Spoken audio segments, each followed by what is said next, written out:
കോഴിക്കോട് താമരശ്ശേരിയിൽ MDMA-യുമായി 3 യുവാക്കളെ പോലീസ് പിടികൂടി. ബാലുശ്ശേരി സ്വദേശികളായ അമർ ജിഹാദ്, റഫ്നാസ്, മുഹമ്മദ് ഫാസിൽ എന്നിവരുടെ കയ്യിൽ നിന്ന് 74 ഗ്രാം MDMA പോലീസ് പിടിച്ചെടുത്തു.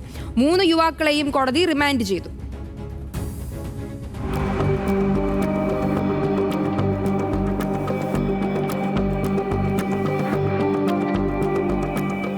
ശനിയാഴ്ച പുലർച്ചെ താമരശ്ശേരി അടിവാരത്ത് പോലീസ് നടത്തിയ വാഹന പരിശോധനയിലാണ് 74 ഗ്രാം MDMA പിടിക്കപ്പെട്ടത്.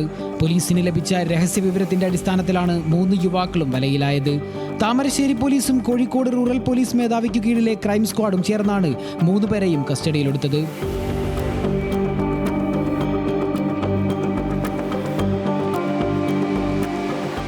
ബാലുശ്ശേരി സ്വദേശികളായ വട്ടോളി ബസാർ കോറോത്തുപോയിൽ അമർ ജിഹാദ്, കിനാലൂർ വെള്ളച്ചിയിൽ റഫ്നാസ്, കരിയാത്തൻകാവ് കൊയിലാട്ട് മുഹമ്മദ് ഫാസിൽ എന്നിവരാണ് വലിയ തോതിൽ MDMA കൈവശം വച്ചിരുന്നത്. ഇവരുടെ വാഹനവും പോലീസ് കസ്റ്റഡിയിലെടുത്തു. 3 പേരെയും താമരശ്ശേരി മജിസ്ട്രേറ്റ് കോടതി റിമാൻഡ് ചെയ്തു. ന്യൂസ് മലയാളം, കോഴിക്കോട്.